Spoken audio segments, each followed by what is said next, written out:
स्वागत है मेरे यूट्यूब चैनल फ्यूचर एडुकेटर में। आज हम बात करेंगे वाइगोत्स्की का संज्ञानात्मक विकास का सिद्धांत का दूसरा वीडियो, दूसरा पोर्शन। आप सभी जानते हैं कि वाइगोत्स्की का संज्ञानात्मक विकास का सिद्धांत सीखने में सामाजिक संपर्क और संस्कृति की भूमिका पर जोर देता है। पिछले क्लास में हम लोगों ने देखा था कि वाइगोत्स्की ने यह कहा कि बच्चों के विकास के संज्ञानात्मक विकास के लिए समाज और संस्कृति एक महत्वपूर्ण भूमिका निभाती है। उनका मानना था कि बच्चे शिक्षकों या सहपाठियों से इंटरेक्ट करके उनसे आपसी बातचीत, अधिक जानकार लोगों के साथ भागीदारी में एक दूसरे के इंटरेक्शन में, एक दूसरे के नॉलेज शेयरिंग में अपने नॉलेज को गेन करते हैं। इसी सिद्धांत में उन्होंने जेपीटी के बारे में दिया था, जिसमें उन्होंने कहा था जेपीटी एक बच्चों के संज्ञानात्मक विकास में एक महत्वपूर्ण भूमिका निभाता है। जेपीटी का फुल फॉर्म हो गया zone of proximal development, JPD यानी कि समीपस्थ विकास का क्षेत्र। इसके कुछ डिफिनेशन है। ZPD is the gap between actual development and potential development. इसके 3 उन्होंने लेवल दिया था। पहले बात करते हैं जेपीडी होता क्या है। जेपीडी जो है वो वास्तविक विकास स्तर और विकास के संभावित क्षमता का स्तर के बीच के गैप को जेपीडी उन्होंने नाम दिया था। वाइगोत्स्की ने के संभावित विकास क्षेत्र जेपीडी के अनुसार व्यक्ति को इस स्तर पर सीखने के लिए, यानी कि बच्चे जो हैं अपने स्तर सीखने के लिए व्यक्ति की सहायता की आवश्यकता होती है।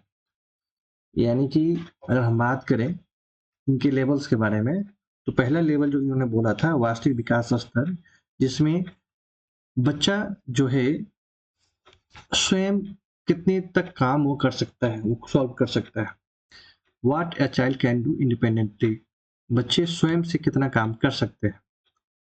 दूसरा इन्होंने लेवल दिया था कि पोटेंशियल डेवलपमेंट लेवल, यानी कि विकास की संभावित क्षमता का स्तर, यानी कि बच्चे को कितनी, अगर हम मदद करें उनको तो कितना वो काम वो कर सकता है। इस दोनों लेवल के बीच के जो एरिया होते हैं वही कहलाता है आपका जेपीडी, है ना, जोन ऑफ प्रॉक्सिमल डेवलपमेंट, यानी कि समस्त विकास का क्षेत्र। अब देखिए इसमें कहीं आप जेपीडी से पहले बात करें तो एक आता है जेएडी, जोन ऑफ एक्चुअल डेवलपमेंट, यानी कि बच्चा बिना मदद के कितना सॉल्व कर पाता है। जेपीडी में बच्चा फंस जाता है, उसको नहीं आता है। अब बच्चे को जब कोई कॉन्सेप्ट क्लियर नहीं होगा तो उसको कॉन्सेप्ट क्लियर कराने के लिए उससे ज्यादा नॉलेजेबल पर्सन की जरूरत पड़ेगी, जिसे हम लोग MKO या MKP कहते हैं। यानी कि मदद, MKO या MKP जो हो गया मदद हो गया, जो अपने से ज्यादा ज्ञान वाला होता है। और वो MKP जो है बच्चों को जो मदद करता है उसको कहते हैं स्कैफोल्डिंग, यानी कि मचान या पार या मदद कर देना। अब हम बात करते हैं, एक एग्जांपल ले लेते हैं जेपीडी का। जैसे कि कोई बच्चा जो है मैथ प्रॉब्लम सॉल्व नहीं कर पाता, तो बच्चा क्या करता है, वो बच्चा जो मैथ को सॉल्व करता है अपने टीचर के गाइडेंस में। तो ये जो बच्चा जो है टीचर के गाइडेंस में अपने प्रॉब्लम को सॉल्व करता है, ये जिसका लर्निंग जो है वो एक जेपीडी के अंदर होती है। एक एग्जांपल और ले लेते हैं। बचपन में हम सभी ने जब बाईसाइकिल यानी साइकिल चलाना सीखे हैं, तो स्टार्टिंग तो हम लोगों ने डायरेक्ट ऐसा नहीं किया कि बस खरीदा, गए दुकान पे, दुकान से साइकिल लिया, चलाना शुरू कर दिया। ऐसा कुछ तो होता नहीं है। तो पहले हम लोग क्या करते हैं, साइकिल को पकड़ के हैंडल के साथ चलते हैं, दौड़ते हैं उसके साथ।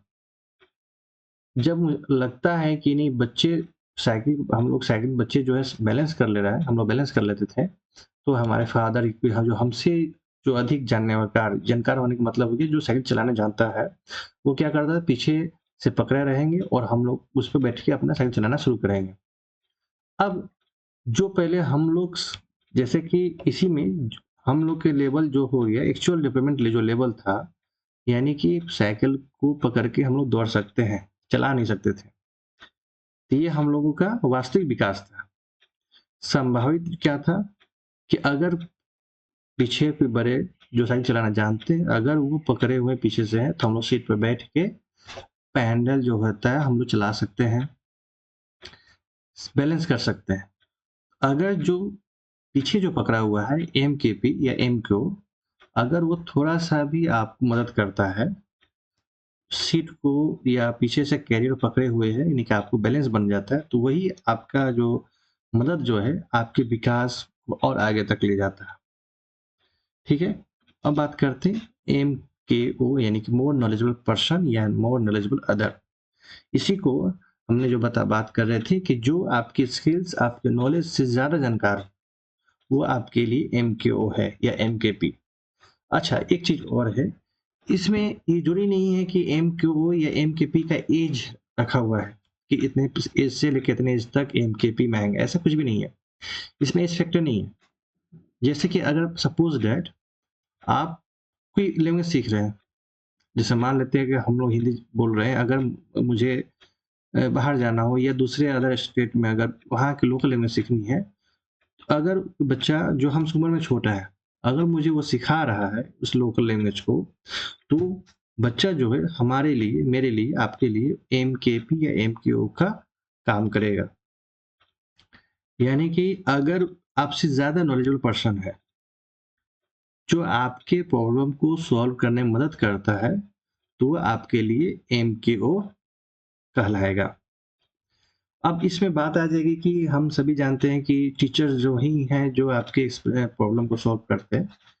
ऐसा नहीं है, MKO में सिर्फ आपके टीचर्स नहीं आएंगे, इसमें आ सकते हैं आपके गार्जियन, आपके बड़े, आपके छोटे हो सकते हैं, वो भी हो सकते हैं, आपके पीयर ग्रुप हो गए, कोच हो गए।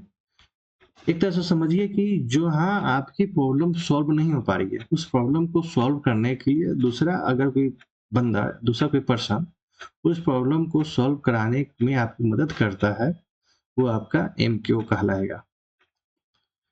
जैसे कि एक एग्जांपल के तौर पर हम लोग देखें, अगर कोई बच्चा जो है डर रहा है मैथ सॉल्व करने में, उसको टेंशन हो रही है, तो अपने वो सहपाठी से उस क्वेश्चन या उस प्रॉब्लम के कॉन्सेप्ट को क्लियर करता है। दोनों बच्चा एक ही एज ग्रुप के हैं, दोनों बच्चा एक ही क्लास के हैं, लेकिन अगर दूसरे बच्चे ने पहले वाले बच्चे के मैथ्स या किसी प्रॉब्लम को सॉल्व करने में मदद की, तो वो बच्चा पहले बच्चे का MKP कहलाएगा। मेरे ख्याल से आपको ये बात समझ में आ गई होगी। तो अब बात करते हैं नेक्स्ट टॉपिक की तरफ। अब बात करते हैं इसके फोल्डिंग यानी कि मचान। इसी को टेम्पोररी सपोर्ट कहा जाता है MKO या MKP से। अब टेम्पोररी सपोर्ट का मतलब क्या हो गया?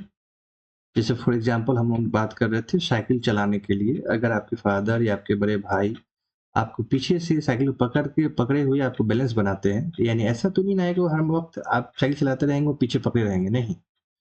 वो कुछ सर्टेन टाइम के लिए, जब तक कि आप एक कैपेबल ना हो जाए साइकिल चलाने के लिए, तब तक वो आपके सपोर्ट के लिए खड़े होंगे।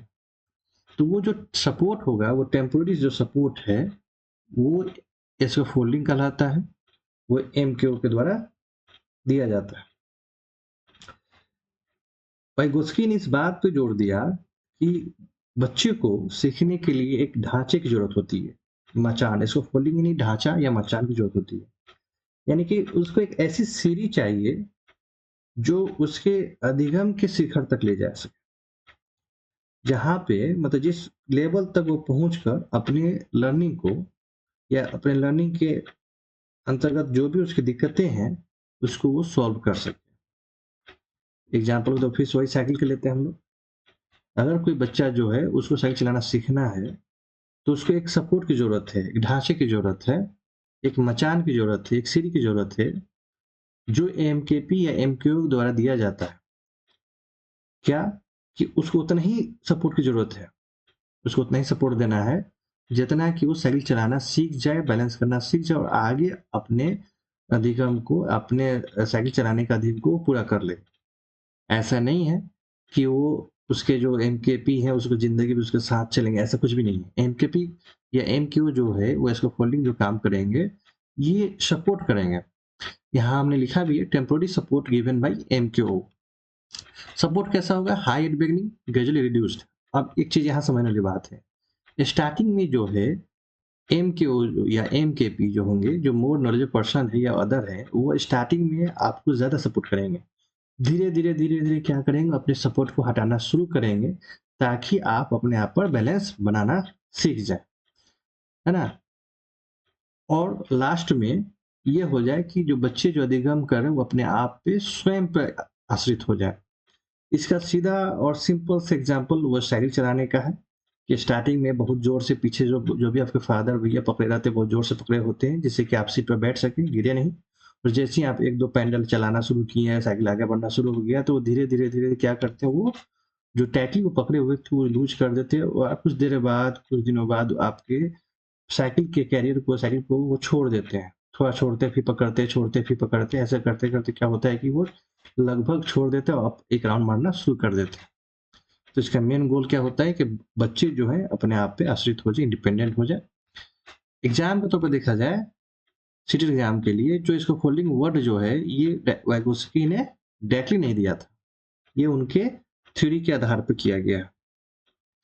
नेक्स्ट देखते हैं, ये देखिए, ये जो फिगर है जेपीटी इसका फोल्डिंग इंस्ट्रक्शन में पहला जो है एक्चुअल डेवलपमेंट लेवल, जो ब्लू कलर में है, यानी बच्चा कोशिश करके सॉल्व कर लेता है। ये कब होगा? उसके पहले बच्चा जो है सॉल्व कोई भी प्रॉब्लम को इजीली सॉल्व कर लेता है। यहाँ पे आप देख रहे होंगे कि जो एक्चुअल डेवलपमेंट लेवल जो है, ये बच्चे एक्चुअली वो सॉल्व कर पाएगा। और उसके बाद क्या है? लर्न थ्रू इसको फोल्डिंग, यानी कि बच्चा को इसको फोल्डिंग की जरूरत है और इसी में टेक्नोलॉजी और टूल्स की जरूरत पड़ेगी।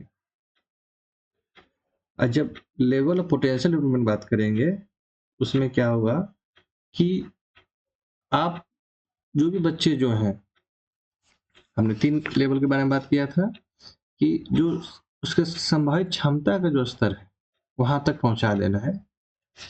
देखिए 3 लेवल, पहला बच्चा जितना कर पा रहा है, एक लेवल लास्ट जो बच्चा नहीं कर पाएगा, जो बच्चा नहीं कर पाएगा वहां तक पहुंचाने के लिए जो मदद दी जाती है, उसी को इसका फोल्डिंग कहा जाता है। सिंपल सी बात, अगर बच्चा पहला सीढ़ी पे है, तीसरा सीढ़ी पर जाना चाहता है, पहुंच जाएगा, लेकिन वो नहीं जा पा रहा है, आप दूसरा सीढ़ी पर उसको हेल्प करते हैं, वो तीसरा सीढ़ी पर चला गया, यानी कि दूसरा सीढ़ी जो होगा उसका इसको फोल्डिंग कहलाएगा, उसकी मदद कहलाएगी, जो एमक्यू द्वारा दी जाती है। मेरे ख्याल से आपको ये बात समझ में आ गई होगी। अगर फिर से इसको देखा जाए एग्जाम्पल के तौर पर, अगर देखें, आप कोई भी एग्जाम्पल ले सकते हैं, ऐसा नहीं है कि वो जो मैं साइकिल के बारे में बता रहा हूँ उसी के बारे में हो, आप कोई भी इसका एग्जाम्पल ले के समझ सकते हैं। Next, role of language. हम सभी जानते हैं वाइगोस्की ने ये इस बात पे जोर दिया था कि बच्चों के विकास के संगत विकास के लिए भाषा जो है एक महत्वपूर्ण भूमिका निभाती है। कल्चरल सोसाइटी भी एक महत्वपूर्ण भूमिका निभाती है। तभी हम बात करेंगे भाषा के बारे में। भाषा जो है एक इम्पोर्टेंट कल्चरल टूल है। हम टूल के बारे में आपको पहला एक वीडियो जो है उसमें आप देख लीजिएगा, उसमें हमने बताया था कल्चरल टूल के बारे में। कल्चरल टूल 2 तरह के होते हैं, टेक्निकल टूल्स होते हैं और एक साइकोलॉजिकल टूल होते हैं। टेक्निकल टूल्स में आपके जितने डिजिटल वगैरह हो गए, इंटरनेट हो गया, गूगल सर्च वगैरह हो गया, यूट्यूब हो गया, मोबाइल हो गया, है ना, आपके ये सारे के क्या हो गए, टेक्निकल तकनीकी उपकरण हो गए। और एक उसी के दूसरा पार्ट होता है कल्चरल टूल में साइकोलॉजिकल टूल्स, यानी कि मनोवैज्ञानिक उपकरण, जिसमें हम लोग बात किए थे साइंस सिंबल्स के बारे में, जिसमें एग्जाम्पल तो हमने बताया था ब्रेल लिपि हो गया, मैप हो गया, उसी में एक लैंग्वेज भी है। तो अब ये लैंग्वेज जो है वो मदद करता है बच्चों के सोचने में, रीजनिंग में, उसके प्रॉब्लम सॉल्व करने में मदद करता है। अब स्पीच के 3 स्टेज दिए इन्होंने, वाइगोत्स्की ने 3 स्टेज दिया। देखिए आराम से आप क्लियर करिएगा, वाइगोत्स्की की जो थ्योरी है इस पे 3 से 4 क्वेश्चन बनने ही बनने हैं। और एक क्वेश्चन तो इसी में से आएंगे, social speech, private speech, inner speech. इस तीनों को आप अच्छी तरह समझ लीजिए तो अमूमन एक क्वेश्चन इसमें से आता ही आता है। अब हम बात करते हैं सोशल स्पीच के बारे में।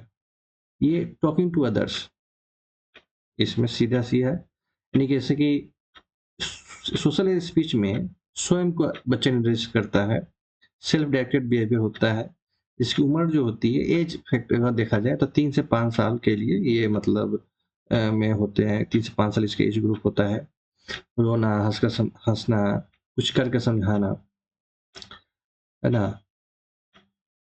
अब बात करते हैं प्राइवेट स्पीच में, जो स्वयं सेल्फ टॉक करते हैं, ये खुद को निर्देशित करते हैं, अपने आप को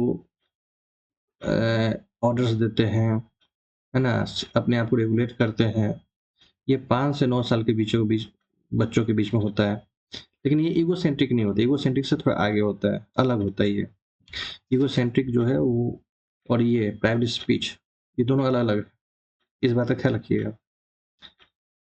एक होता है इनर स्पीच, साइलेंट थिंकिंग, यानी शाब्दिक होता है ये, मौन होते हैं, इंटरनल सोच होता है ना? इंटरनल थिंकिंग की जो बारे बात होती है, ये होते हैं इनर स्पीच। प्राइवेट स्पीच है, ये संज्ञानात्मक विकास का एक साइन है। अच्छा, इनर स्पीच, जिससे पहले हम बात किए थे कि सोशल स्पीच जो है 3 से 5 साल के लिए हो गया, प्राइवेट स्पीच हो गया 5 से 9 साल के लिए हो गया। इनर स्पीच जो होगा वो 10 से ज़्यादा जो एबव जो है सालों के लिए, बच्चों की जो है उनके लिए होगा। अब हम बात करेंगे learning and development relationship. Learning जो है leads to development, development doesn't happen automatically, proper teaching can accelerate development. अच्छा, एक चीज और इसमें, वाइगोस्की ने कहा कि लर्निंग पहले होता है, विकास बाद में। और पहले एक वीडियो हम दिया, वीडियो देखे थे, आप देख लीजिएगा वीडियो में जो हमने पढ़ाया था। उसमें पियाजे ने कहा कि विकास पहले होता है, अधिगम बाद में। ये दोनों एक दूसरे के कंट्राडिक्ट करते हैं। वाइगोस्की जो है वो स्वयं विकास के लिए समाज और संस्कृति को महत्व देते हैं, जबकि पियाजे जो है एज फैक्टर को जगह देते हैं। ठीक है, नेक्स्ट हम बात करते हैं टीचर्स के बारे में। वाइगोस्की ने टीचर्स के बारे में क्या कहा वो बात हम करते हैं। वाइगोस्की ने कहा टीचर एक फैसिलिटेटर है, गाइड है, सपोर्टर है ना? बट ऐसा नहीं है कि डिक्टेटरशिप नहीं है टीचर, वो फैसिलिटेट करेगा, वो आपके आपके कॉन्सेप्ट को क्लियर करेगा, आपको एम, जैसे कि जेपीडी में जो है एमक्यू का भूमिका निभाएगा, आपके स्टेक होल्डिंग देगा, आपको ग्रुप लर्निंग के लिए इंकरेज करेगा, आपको डिस्कशन के लिए प्रमोट करेगा, है ना? वो ऐसा नहीं है कि आप एकदम टाइटली वो कहेगा नहीं आपको ये काम करना, वो काम नहीं करना, बंदिशें नहीं लगाएगा। बच्चे जो हैं टीचर के साथ आपसी इंटरेक्ट करके अपने नॉलेज को बढ़ा सकते हैं, गेन कर सकते हैं। वो अपने संज्ञान विकास में टीचर्स की भूमिका को वो अच्छी तरह निभा सकते हैं। नेक्स्ट, क्लासरूम कैसा होना चाहिए? क्लासरूम इम्प्लीकेशन जो है वह उसके अनुसार ग्रुप वर्क हमेशा होना चाहिए, peer learning should be used, हमेशा पीयर लर्निंग की आवश्यकता होती है। पीयर लर्निंग से बच्चे ज़्यादा सीखते हैं। कोऑपरेटिव लर्निंग होना चाहिए। टीचिंग कैसा होना चाहिए? टीचिंग जो स्ट्रेटेजी कैसी होनी चाहिए? चाइल्ड सेंटर होना चाहिए, ये नहीं टीचर सेंटर नहीं। चाइल्ड सेंटर होने से ये होगा कि बच्चे जो है अपने आप को फ्री महसूस करेंगे, उनके अधिगम की क्षमता को बढ़ावा मिलेगा। एक्टिविटी बेस्ड होगा तो बच्चे को मन लगेगा, किसी चीज़ सीखने में मन लगेगा, एक दूसरे के इंटरेक्ट करके अपने नॉलेज को आगे बढ़ाएंगे। डिस्कशन ओरिएंटेड होना चाहिए, रेसिप्रोकल टीचिंग होना चाहिए। अब एक यहाँ पे कंपेरिजन देख लेते हैं वाइगोत्स्की और पियाजे के बीच में। पहला फील्ड, जो फील्ड एक तरफ फील्ड है, तो वाइगोत्स्की और पियाजे। विकास जो है वाइगोत्स्की ने कंटिन्यूअस कहा, पियाजे ने डिसकंटिन्यूअस कहा। क्यों कहा? वाइगोत्स्की ने विकास एक निरंतर प्रक्रिया कहा, जबकि पियाजे ने नहीं कहा, क्योंकि उन्होंने एज फैक्टर, एज थ्योरी दिया था। इसमें आप पियाजे की थ्योरी पढ़िएगा तो उसमें स्टेज बाय स्टेज है, इसमें हम लोग सेंसरी मोटर वगैरह जो हम बात करते हैं। वाइगोत्स्की में कोई स्टेज नहीं है, पियाजे में स्टेज है, 4 स्टेज है। वाइगोत्स्की ने बायोलॉजिकल मैच्योरेशन का वैल्यू नहीं दिया, इंपोर्टेंट नहीं दिया। कि किसको दिया है? सोसाइटी को दिया है। जबकि पियाजे ने बायोलॉजिकल मैच्योरेशन का वैल्यू दिया है, उसका इंपोर्टेंट दिया है। वाइगोत्स्की ने हेरिडिटी को नील कर दिया, जबकि पियाजे ने उसको नील नहीं किया। वाइगोत्स्की ने एनवायरनमेंट को मोस्ट इंपोर्टेंट रोल दिया, जबकि पियाजे ने नहीं दिया है, लेस इंपोर्टेंट कर दिया। वाइगोत्स्की के सिद्धांत में सोशल यानी सोसाइटी और कल्चर जो है वो यस कल्चर इम्पोर्टेंट था, जबकि पियाजे में बायोलॉजिकल जो मेच्योरेशन वो इम्पोर्टेंट है। लर्निंग और अधिगम और विकास में अधिगम पहले होता है, विकास बाद में। वाइगोस्की ने कहा, पियाजे ने कहा पहले विकास होता है तब वो अधिगम होता है। फिर कंस्ट्रक्टिविज्म में देखेंगे, ये सोशल थे, ये रेडिकल थे। एक्टिविटीज में ये ग्रुप, इन्होंने कहा ग्रुप, जैसे कि अब ग्रुप डिस्कशन वगैरह बात हुई, ग्रुप क्लास होनी चाहिए। पियाजे ने इंडिविजुअल्स कहा। लैंग्वेज थिंकिंग में लैंग्वेज जो होते हैं वो थिंकिंग के पैरेलल चलता है, वाइगोस्की ने कहा। पियाजे ने कहा कि थिंकिंग तब उसके बाद लैंग्वेज होना चाहिए। लर्निंग जो है वो सोशल लर्निंग है, पियाजे ने कहा इंडिविजुअल लर्निंग है। टीचर जो होता है ये टीचर गाइड करते हैं, गाइडेंस देते हैं, फैसिलिटेटर काम करेंगे, जबकि पियाजे ने कहा सेल्फ डिस्कवरी का काम करेंगे। जेपीडी वाइगोस्की ने जेपीडी का कॉन्सेप्ट दिया था और पियाजे ने जेपीडी का कोई कॉन्सेप्ट नहीं दिया था। अब एडवांटेज ऑफ थ्योरी, वाइगोस्की की जो थ्योरी है उसके एडवांटेज के बारे में पढ़ेंगे। वाइगोस्की ने कोलैबोरेटिव लर्निंग को प्रमोट किया था।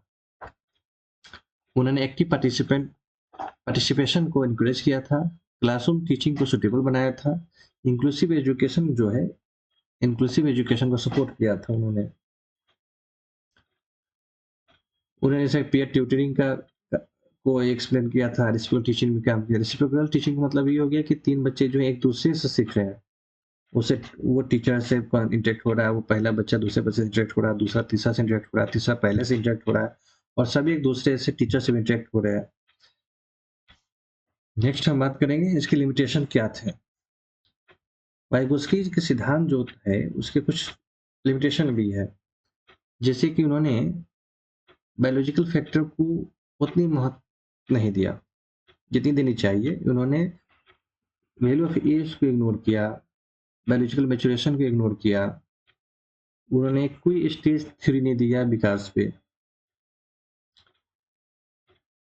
उन्होंने डिफिकल्ट टू आइडेंटिफाई एग्जैक्ट जेपीटी जो है वो कुछ एज नहीं रहा कि जिससे कि वो एग्जैक्ट आइडेंटिफाई किया जा सके जेपीटी को। अब हम 4-5 लाइनें जो है जो स्पेशली एग्जाम के पर्पज से सही है, इंपॉर्टेंस रोल निभाएंगे ये। क्या वाइगोस्की क्या है? एक सोशल कंस्ट्रक्टिव लर्निंग क्या है? सोशल एक्टिविटी है। ZPD the heart of the theory, ZPD जो हार्ट ऑफ द थ्योरी मतलब जेपीडी जो वाइगोस्की ने जेपीडी पे बहुत ज्यादा जोर दिया। लैंग्वेज थिंकिंग को सेव करता है, टीचर जो है एक फैसिलिटेटर का काम करता है।